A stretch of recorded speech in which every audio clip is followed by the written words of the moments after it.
আসসালামু আলাইকুম রহমতুল্লাহি ওয়া বারাকাতুহু। সম্মানিত দর্শক, ঈদের পরে আন্দোলন হবে এবং এমন আন্দোলন হবে ঈদের পরে যে সরকারকে ফেলে দেওয়া হবে। সরকারের কোনো সাধ্য নেই, কোনো শক্তি হবে না আমাদের এই আন্দোলনকে মোকাবেলা করার। এই কথাগুলো ২০০৯ থেকে একেবারে ২০২৪ পর্যন্ত অহরহ বিএনপি এবং জামাতের মুখ থেকে বের হতো এবং এটা যে একটা কথার কথা, এটা মোটামুটি আমরা নিশ্চিতভাবে বুঝে গিয়েছিলাম। আন্দোলন করার জন্য যে উপলক্ষ দরকার, যে শক্তিমত্তা দরকার, যে কৌশল দরকার, সেই বিষয়গুলো শেখ হাসিনার জামানাতে বিএনপিরও ছিল না, জামাতেরও ছিল না। তো সাংবাদিকরা তাদেরকে প্রায় প্রশ্ন করতেন যে কি করবেন, আন্দোলন কবে? সেক্ষেত্রে যদি বর্ষাকালের প্রশ্ন হতো, বলতে এই বর্ষাকালটা যাক, সামনে আন্দোলনের মৌসুম আছে, নভেম্বর মাস থেকে দেখব। তারপর দুটো ঈদ আছে, ঈদ উল ফিতর, ঈদ উল আজহা। এই জন্য তারা বলতে যে ঠিক আছে, ঈদের পরে হবে, এখন মানুষজন ব্যস্ত, ঈদ নিয়ে ব্যস্ত, রোজা নিয়ে ব্যস্ত, কুরবানি নিয়ে ব্যস্ত, এগুলো হবে না। এর বাইরে আরও নানা রকম উপলক্ষ থাকতো। কখনো এসএসসি, এইচএসসি, এই দুটো পরীক্ষা খুব ব্যাপক আকারে আমাদের দেশে হয় এবং বেশি সংখ্যক ছাত্রছাত্রী এখানে অংশগ্রহণ করে এবং সেই সময়টাতেও বিরোধী দল একটা ওসিলা পেত যে এখন আন্দোলন করাটা ঠিক হবে না, ছেলেমেয়েদের পরীক্ষাটা শেষ হোক। এবং তাদের এই যে আন্দোলন করার যে হুমকি, এটি অতীতকালে এতটা হাস্যকর হয়ে পড়েছিল যে অনেকটা ভূপেন হাজারিকার সেই গানের মতো, যে গানে সেই নারী প্রেমিকা বলে যে তুমি আমাকে বিয়ে করবে কবে। তো বারবার সে ওসিলা দেয়, প্রতি মাসে 12 মাসে তার 12টা ওসিলা থাকে যে আমি এই কারণে বিয়ে করতে পারবো না। অসাধারণ সুন্দর গান। আমার গানের সেই কথাগুলো এই মুহূর্তে মনে আসছে না, বাট আপনারা সবাই হয়তো যারা দেখছেন অনেকেই জানেন যে ভূপেন হাজারিকা সে বিখ্যাত গান, সে বিয়ে করতে চায় না। তো এভাবে আসলে আন্দোলনের প্রতি যে একটা অনীহা, সেই অনীহা বা আন্দোলন করতে পারার যে অপারগতা, এটা যেভাবে ছিল, তার সঙ্গে সঙ্গে আবার নানা রকম কথাবার্তা ছিল যে বিরোধী দলের মধ্যে সরকারের অনেক গুপ্ত এজেন্ট লুকায়িত ছিল, যারা মূলত ডিজিএফআই থেকে শুরু করে অন্যান্য গোয়েন্দা সংস্থার কাছ থেকে নিয়মিত বকরা পেতেন। রাতের আড়ালে, আধারে, পর্দার আড়ালে তাদের সঙ্গে সরকারের একটা নেগোসিয়েশন হতো এবং সেই নেগোসিয়েশন করে তারা আন্দোলন করতেন, আন্দোলন ফ্লপ করতেন, কখনো জেলে যেতেন, আবার কখনো জেল থেকে সেখানে বের হয়ে যেতেন। এ সকল শোনা কথা, সত্য কথা বা মিথ্যা কথা আমরা বলতে পারবো না, বাট কিছু না কিছু বটে, কিছু না কিছু রটে, কিছু না কিছু রটে, কিছু না কিছু বটে, এই ধরনের কথা তো আছেই। তো এই যে অতীতের যে আন্দোলন, সে আন্দোলন নিয়ে যে তিক্ত অভিজ্ঞতা আমাদের, তারই প্রেক্ষিতে এখন নতুন সরকার দায়িত্ব নিয়েছে, মাত্র 1 মাস হলো। আর এই 1 মাসের মধ্যেই সাংবাদিক তারা বিরোধী দলকে জিজ্ঞাসা করছে বা বিরোধী দল সাংবাদিকদেরকে বলছেন যে ঈদের পর, এই যে আমরা যে রিসেন্টলি যে ঈদটা করলাম, সেই ঈদের পর তারা একটা দুর্বার আন্দোলন গড়ে তুলবেন এবং সরকারকে তাদের দাবি মানার ব্যাপারে বাধ্য করবেন। এই বিষয়টা নিয়ে আলোচনা করব।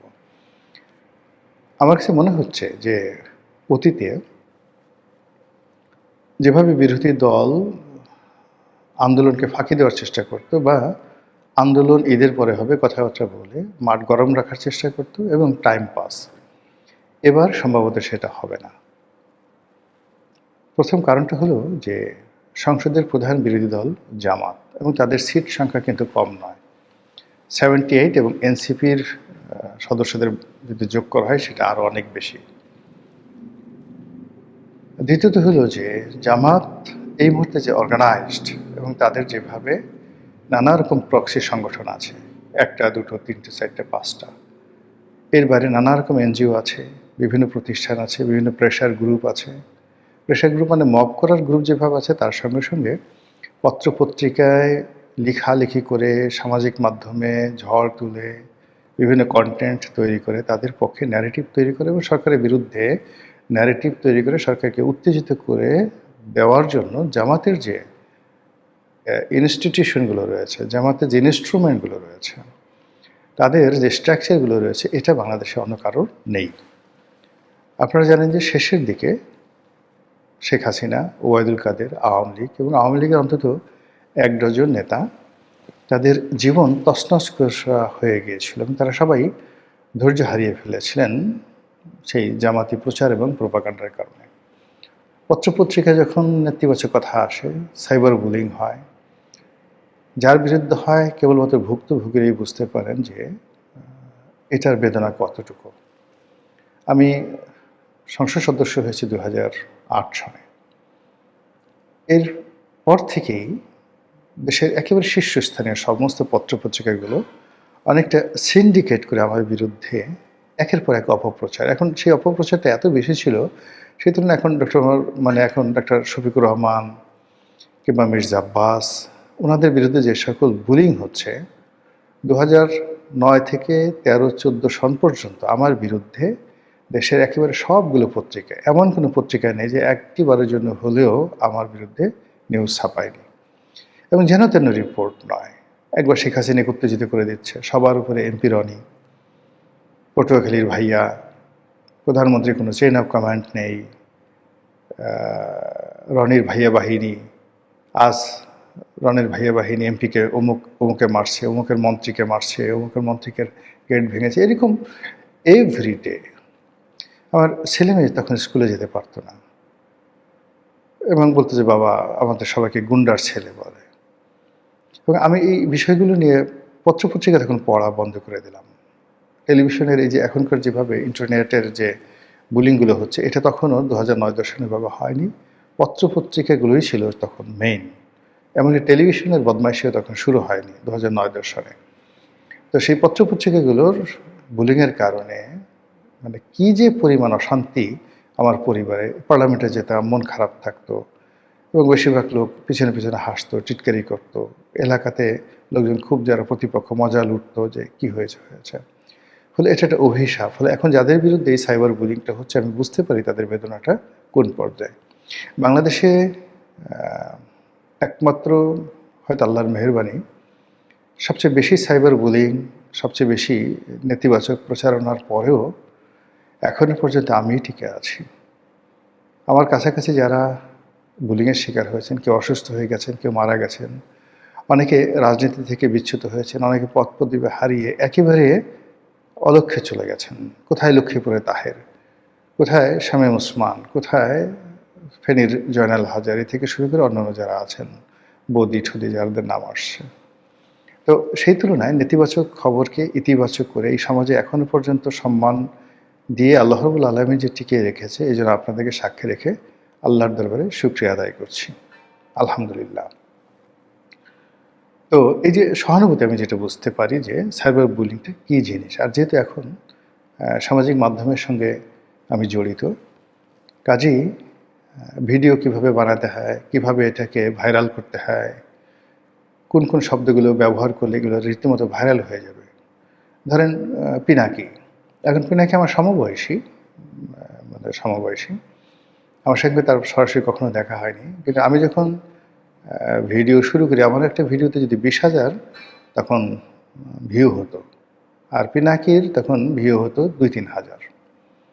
আপনি ২০০০ সেই ১৯ বা ২০২১-২২ সনের ভিডিওগুলো দেখেন, পিনাকির ভিডিও দেখেন, আমার ভিডিও দেখেন। ইলিয়াসের তখন নামগন্ধও ছিল না, জাস্ট ফেসবুকে এসে মাঝে মধ্যে গালাগালি করতে, কথাবার্তা বলতে, নাম হতো না। তো রাতারাতি তারা যেভাবে ভাইরাল হয়ে পড়েছে, ওই জিনিসগুলো আমি জানি এবং আমি তাদেরকে পড়াতে পারি। এ কারণ হলো এদের কারোরই আমার মতো সংবাদপত্রে চাকরি করার অভিজ্ঞতা নেই। ১৯৮৬ সনে আমি প্রথম শ্রেণীর জাতীয় দৈনিকে আমার কর্মজীবন শুরু, এবং এখন পর্যন্ত সংবাদপত্রের সাথে, মূলধারা গণমাধ্যমের সাথে এখনও জড়িত। মোর দ্যান 40 ইয়ার্স লিখে যাচ্ছি।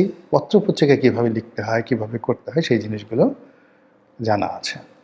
তো যারা ইউটিউবিং করেন সেই বা এই মুহূর্তে যারা কন্টেন্ট ক্রিয়েট করেন এবং যারা খুব ভাইরাল হয়ে পড়েন খুব অল্প সময়ের মধ্যে, একটা ভিডিও মিলিয়ন ভাইরাল হয়, তো এই জিনিসগুলো আমিও পারি, কিন্তু ওটা রুচিতে আসে না, ওটা আমার পক্ষে সম্ভব না। বাংলাদেশেও থেকে পারি। ধরুন এই যে আমার ভিডিওতে দেখুন আমি খুব শালীনভাবে কথা বলি। কিন্তু মাঝে মধ্যে ধরুন টেলিভিশনে যখন বিভিন্ন কথাবার্তা বলি, ২ মিনিটের, ৩ মিনিটের, ৫ মিনিটের যে ক্লিপগুলো, একটা ক্লিপ সেই ২০ মিলিয়ন, ৩০ মিলিয়ন অর্থাৎ ৩ কোটি, ৪ কোটি পর্যন্ত ভিউ হয়ে যায়। এবং এই কাজগুলো আমি করছি সেই দীর্ঘদিন ধরে। আপনার সেই যে আবুল হোসেনের দৌড়, আবুল হোসেনের দৌড়ের গল্প, এর থেকে যে শুরু হলো কত ঘটনা যে আপনি সামাজিক মাধ্যমে পাবেন, যেখানে আমি টেলিভিশনে এই কথাগুলো বলেছি, কিন্তু আমার এখানে আমি কথাগুলো বলি না। এখানে আমি সবসময় একটা শালীনতা বজায় রাখার চেষ্টা করি, যেন আমার যারা দর্শক তারা যেন কোনো অবস্থাতে আমার সম্পর্কে বিভ্রান্ত না হন। আমি এর মাধ্যমে সম্মান এবং মর্যাদার একটা জায়গা তৈরি করতে চাচ্ছি। কিন্তু যদি ভাইরাল হওয়ার ইচ্ছা থাকতো, পিনাকি যা বলে তার চাইতে অনেক বাজে কথা আমার জানা আছে। ইলিয়াস যে কাজগুলো করে তার চাইতে অনেক নিকৃষ্টভাবে সেই কাজ করার দক্ষতা আমার আছে। কিন্তু থাকা সত্ত্বেও আলহামদুলিল্লাহ সেই কাজগুলো কখনো ওইদিকে আমার নজর যায়নি। বাংলাদেশে অনেকে ভিডিও করছে, পয়সা উপার্জন করছে, অনেক কিছু করছে। কিন্তু আমি আমার একটা নির্দিষ্ট জায়গাতে থাকি।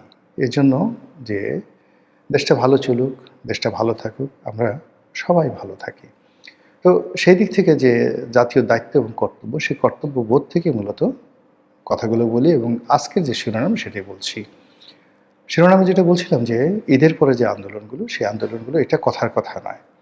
জামাতকে এটা প্রাণান্ত চেষ্টা করতে হবে, মারাত্মকভাবে চেষ্টা করতে হবে নিজেদের সার্ভাইভের জন্য, অস্তিত্বের জন্য। এর কারণ হলো যেভাবে বিএনপির সাথে জামাতের সম্পর্কটা নষ্ট হয়ে গেছে, এই সম্পর্ক বেশি দিন থাকবে না।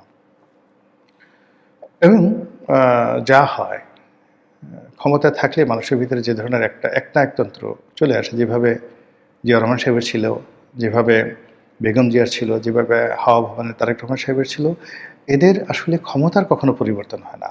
Power always speak in the same language. এখানে একজন মানুষ ক্ষমতায় এসে সে প্রথমে খুব খারাপ ছিল, পরে ভালো হয়ে গেছে, প্রথমে ভালো ছিল, পরে খারাপ হয়ে গেছে, এটা না। যারা খারাপ তারা সবসময় খারাপ, যারা ভালো তারা সবসময় ভালো। বলে এই যে বিএনপির একটা শাসন ক্ষমতা, এই শাসন ক্ষমতাটা বিএনপি তো এবার প্রথম ক্ষমতায় নয়। অতীতের যে কর্মকাণ্ডগুলো আছে সেগুলোর চাইতে 10%, 20% বা বড় জোর 25% প্লাস ম্যানেজ হবে। ভালো করলে অতীত চেয়ে 25% ভালো করবে, মন্দ করলে 25% মন্দ করবে, নট মোর দ্যান দ্যাট। সবার একটা সার্কেল আছে। তো সেই দিক থেকে বিএনপি কী আচরণ করবে সেটা বোঝার জন্য আপনাকে 2001 সনে যেতে হবে, 1991-তে যেতে হবে। এর সাথে সঙ্গে তারা কী করেছে, আর 2001 সনে তারা শেখ হাসিনার সঙ্গে আওয়ামী লীগের সঙ্গে কী করেছে। তাদের জমানার গ্রেনেড হামলা থেকে শুরু করে সারা বাংলাদেশের যে জঙ্গিবাদের উত্থান, সারা বাংলাদেশের দুর্নীতির মহোৎসব, সারা বাংলাদেশের যে তাণ্ডব, সেই জিনিসগুলো তো আপনি সংখ্যালঘু নির্যাতন থেকে শুরু করে খুন, ধর্ষণ, রাহাজানি, তাদের আমলের যে অপারেশন ক্লিন হার্ট, এই জিনিসগুলো কোনো অবস্থাতেই এই দায় তারা এড়াতে পারবে না। এবং এবারও যে অবস্থা চলছে তাদেরকে এরকম হার্ড লাইনে যেতে হবে অতীতের মতো করে। নেতাকর্মীদেরকে তারা রাখতে পারবে না। এবং ফলে জামাত বুঝতে পারছে যে তাদের হাতে সময় খুব অল্প। আর এই অল্প সময়ের মধ্যে তারা জুলাই সনদ, সংস্কার কমিশনের রিপোর্ট, সংবিধান সংশোধন, তারপর প্রেসিডেন্ট প্রধানমন্ত্রীর মধ্যে ভারসাম্য ইত্যাদি যে বিষয়গুলো রয়েছে, তার সঙ্গে সঙ্গে জুলাইয়ের ব্যাপারে যে সকল ইন্ডিয়াবিলিটি রয়েছে এগুলো তাদেরকে আদায় করে নিতে হবে। এবং সে আদায় যদি তারা সেটা না করতে পারে, তাহলে এই গত 17 মাসে ডক্টর মোহাম্মদ ইউনূসের শাসন আর 2024 সালের জুন জুলাই মাসে জামাত এবং এনসিপির যে কর্মকাণ্ড, এই সবগুলোই তাদের জন্য গলার কাটা হয়ে দাঁড়া দিবে এবং ফাঁসির রশ্মি হিসাবে তাদের সামনে ঝুলতে থাকবে। এবং সরকার ঠিক সেম জিনিসটা তাদের সামনে ঝুলাতে চাচ্ছে। যেভাবে এরশাদের বিরুদ্ধে জিয়া হত্যার, মঞ্জুর হত্যা মামলার যে রায়, এই রায়কে সামনে রেখে শেখ হাসিনা তাকে ব্যবহার করেছেন, দীর্ঘদিন ব্যবহার করেছেন। তো এরকম অনেক কিছু আছে, সবারই কতগুলো দুর্বলতা থাকে সব ব্যাপারে। তো এই যে জুলাই আগস্টের গত 17 মাসে জুলাই আগস্টকে পুঁজি করে জামাত যে লাভ করেছে, বেনিফিট নিয়েছে, আর বিএনপি কেবল এই জুলাই আগস্টের সুপ্রিমেসির কারণে জামাতকে এনসিপিকে যতটা প্রিভিলেজ দিয়েছে, এটা তারা ক্ষমতা এসে কোনো অবস্থাতে বরদাস্ত করবে না। বরং ওই সময়টাতে তারা যে আচরণ করেছে তার প্রতিশোধ নেওয়ার জন্য বিএনপির অসংখ্য নেতাকর্মী, মানে তাদের হাত পা, নেতাকর্মীর হাত পা নিষ্পিস নিষ্পিস করছে। তো কাজেই জামাত এই জিনিসগুলো বোঝে। তারা সিঁদুরে মেঘ দেখা মানুষ, তারা অভিজ্ঞতা সম্পন্ন মানুষ, বিরূপ পরিস্থিতিতে চলা মানুষ। ফলে এখানে একেবারে জামাতের লোকজন যেভাবে হ্যান্ডশেক করবে, মুসাফা করবে, গত সে স্বাধীনতার পর থেকে এই পর্যন্ত করে আসছে, এটা এবার হবে না। আপনি গত 17 মাসে দেখেন জামাতি লোকদের চেহারা দেখেন, তারা যেভাবে নিজেদেরকে পরিবর্তন করেছে। জামাতের অসংখ্য লোকের সঙ্গে আমার পরিচয় ছিল। তো এখন তাদের ভাবসাব দেখলে আমার ভয় লাগে। এদের সঙ্গে আমার পরিচয় ছিল, এ কথা বলতেই তো আমার ভয় লাগে।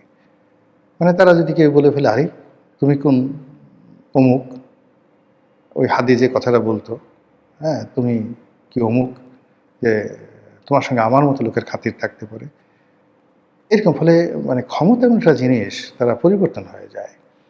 তো জামাত এভাবে পরিবর্তন হবে এটা আমরা কখনো ভাবিনি। ফলে এই যে জামাত যে পরিবর্তন হয়েছে, আমার ধরেন ক্ষমতা নাই, আমি সাধারণ মানুষ, আমার আমার কিছু করার নেই। কিন্তু বিএনপির যে সমস্ত লোকজনের সাথে জামাতরা গত 17 মাসে বাড়াবাড়ি করেছে, বিএনপির তো এখন ক্ষমতা হয়েছে, রাষ্ট্রে ক্ষমতা হয়েছে, তারা তো ছেড়ে দেবে না। আর তারা যদি ছেড়ে না দেয়, এখন যেভাবে চারিদিক থেকে সব কিছু টেনে আনা হচ্ছে, তাতে করে জামাতের কর্মকাণ্ড সংকুচিত হয়ে যাচ্ছে। আর সেই সংকোচনের যে জায়গা, সেই জায়গা থেকে জামাতকে আপন শক্তিতে যদি দাঁড়াতে হয়, তাহলে এই যে ঈদের পরে যে আন্দোলনের হুমকি দিয়েছে, সেটাকে বাস্তবায়ন করা ছাড়া তাদের আর কোনো উপায় নেই।